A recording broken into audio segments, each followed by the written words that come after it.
Dear viewers, আমাদের চ্যানেলের নিউজটি যদি আপনাদের ভালো লেগে থাকে তবে আমাদের চ্যানেলকে সাবস্ক্রাইব করুন এবং আপনাদের বন্ধু প্রিয় ভিউয়ার, যে আপনারা দেখতেছেন এগুলো আমার বীজ থেকে তৈরি করা এবারে চারা। এগুলো এটার জাতটা হলো ম্যাটজোল, আর ওই পাশাপাশি আছে এটা হলো আম্বর।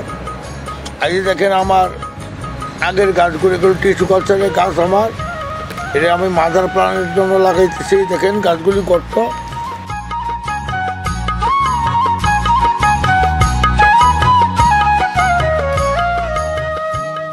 প্রতিটা গাছের গুঁড়ো গর্ত করা হচ্ছে। এই যে আবার দেখাচ্ছি, দেখেন এখন আমি এটাতে বার্মি কম্পোস্ট সার ইউজ করব।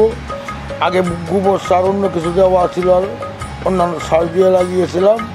এখন আমার এই যে গাছগুলোতে আমি বার্মি কম্পোস্ট প্রয়োগ করব। এই জন্য এই গাছগুলো জায়গাটা গর্ত করা হচ্ছে। এই যে দেখেন একটা গাছ, আবার এই যে দেখেন এই যে গাছগুলো আমার গর্ত করা হচ্ছে। এই যে গাছগুলো গর্ত করা হচ্ছে, এই যে দেখেন আরো গাছ।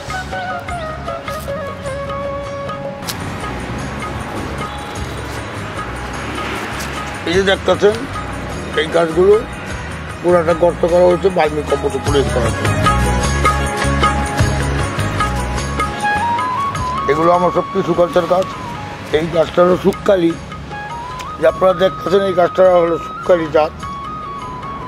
ইনশাল্লাহ আগামী বছর এগুলোতে আবার খেজুর ধরবে।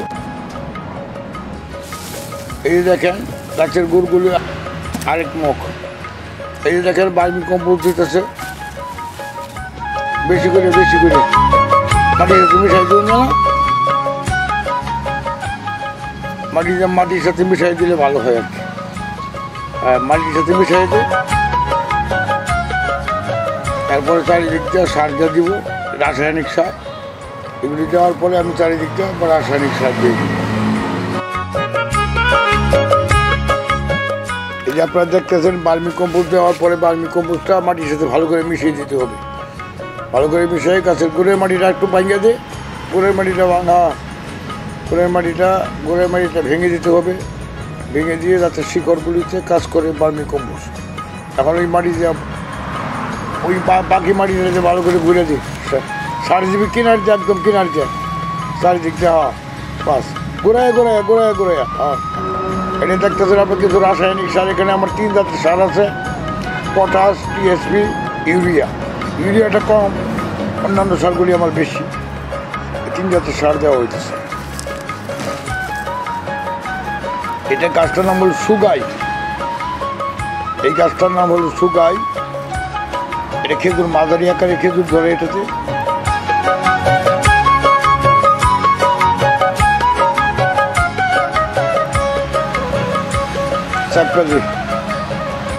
প্রিয় ভিউয়ার্স, এই গাছটা দেখতেছেন আমার, এটা টিস্যু কালচার গাছ। এগুলো সবই আমার টিস্যু কালচার গাছ। এটা হলো মরিয়ম জাতের খেজুর।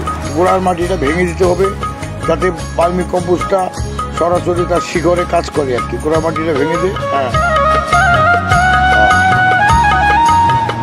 ওটার সাথে বার্মি কম্পোস্ট মিক্স করে গোড়া এই পাশের গোড়ার মাটিটা ভেঙে দিই।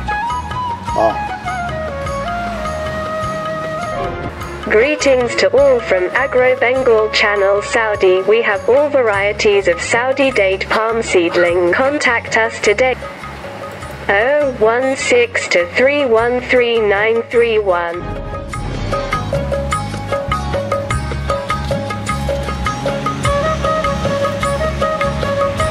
এই দেখতেছেন বার্মি কম্পোস্ট দিচ্ছে। বার্মি কম্পোস্ট দেওয়ার পরে বার্মি কম্পোস্ট আবার মাটির সাথে মিক্স করতে হবে।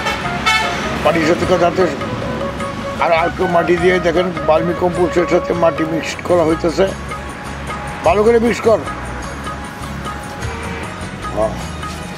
করার পরে আরো ভালো করে এই গোড়ার দিকে সবাই দিয়ে সব মাটিগুলি, বার্মি কম্পোস্টের মাটি সব গোড়ার দিকে সবাই দিয়ে।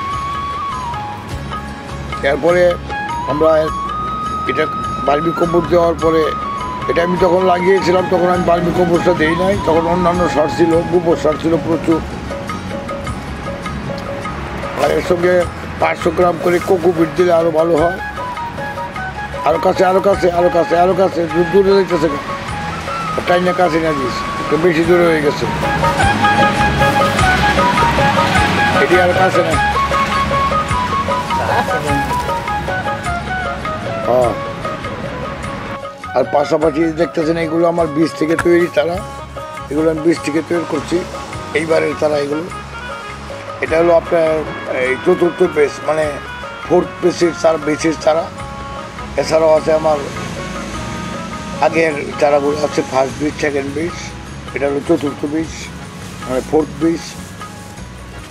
আমরা বীজগুলো প্রথমে সাধারণত ছোটো পলি ব্যাগে দিই, মানে বীজগুলো টিস্যু থেকে উঠিয়ে বীজগুলি গজায়, শিকড় গজায়, তখন টিস্যু থেকে উঠিয়ে এই ছোটো পলিথিনগুলিতে আমরা ব্যবহার করি।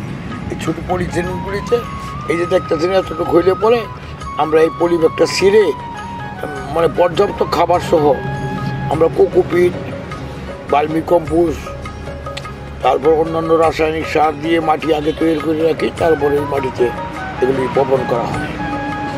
এই চারাগুলো ট্রান্সফার করে ওই মাটিতে নেওয়া হয়। এই দেখতেছেন এগুলো আমার বীজের চারা।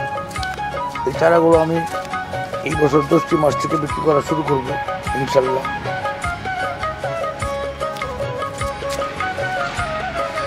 এই যে দেখতেছেন গাছগুলিতে গর্ত করে গাছগুলি গুড় খোলাই করা হয়েছে। এই যে দেখতেছেন এগুলো আমার বীজের চারা সব। এগুলো আমি, এটা জাত হলো আপনার মরিয়ম, আর ওই পাশে আপনাদেরকে দেখাইছে ওটা হলো আম্বর, এর আগে যেটা দেখাইছে ওটা হলো ম্যাটচুল। এরপরে আছে এই যে দেখতেছে চারাগুলোর নাম হলো ফরিদা।